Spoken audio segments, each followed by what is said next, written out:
Hello friends, and welcome to our final week of the Winter's Frost Mystery Quilt-along.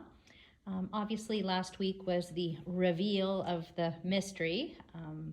This week is just our final step, so there's really no surprises. All we'll be doing this week is simply cutting our border fabric and adding it to the runner, and then getting it quilted up and bound and ready to decorate our holiday tables. My final piece here is about 43 long, and on this side over here, sorry, I can't point. On this side, it's about 14 and a half. Okay, so you've got 43 by 14 and a half. And I'm going to take this over to the iron before we get started and just give it a quick little spritz with some best press and get it pressed out nice and flat. So now it's time to cut our borders. You will have received this lovely print here, and this is what you're going to use for your borders. You're going to cut this into 4 pieces so that you've got 2 pieces for your long edge where the 43 inches is, and then 2 pieces for your along the top and bottom edge, which are 14, which will be a little bit longer once you get the sides on. So you're going to cut this into 4 pieces as per your pattern. It's already written up in your pattern there. And then we're going to sew on the sides, the long sides first, and then the top and the bottom. As I'm sewing, ladies, you're going to see that mine is not going to be the same because I did not have enough fabric after I made all the kits to save a piece sufficiently big for my table runner. So this is all I have left. It's a pretty small piece. So I'm going to kind of improvise. Yours will have this beautiful print on the on all 4 sides.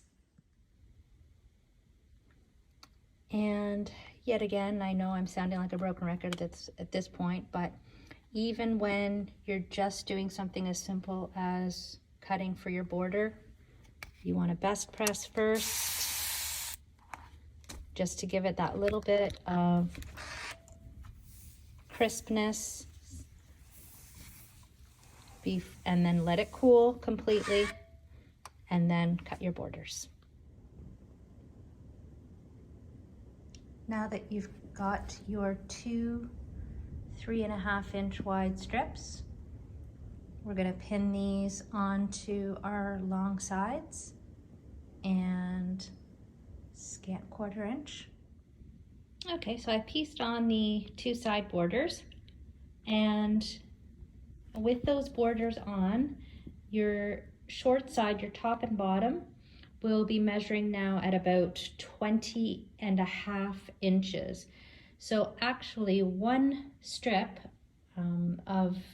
by width of fabric will actually be sufficient, as you can see here, to do the top and bottom. So although the pattern calls for you to cut 4 strips, I actually just cut 3. So I've got 1 for one side, 1 for the other, and then 1 strip cut in half will do our top and bottom. Okay, so I'm just going to pin these on and do a nice scant 1/4 inch, and we will be done. And now that you've sewn on the top and bottom borders, you can give it a nice press and just trim up your edges nicely. Your finished table runner should be about 48.5 inches in length by about 20 inches wide. I said 20.5, but it is actually about 20 inches wide.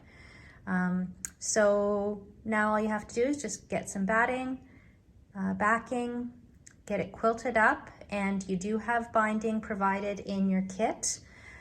Again, I like to cut my binding for a smaller project, not at the 2 1/4 that you'd normally use for a big quilt.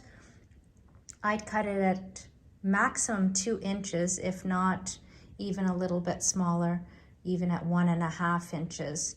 That way the binding doesn't overpower that small border. So I hope you enjoyed this mystery. Hope you had lots of fun, and join us in the spring for another one.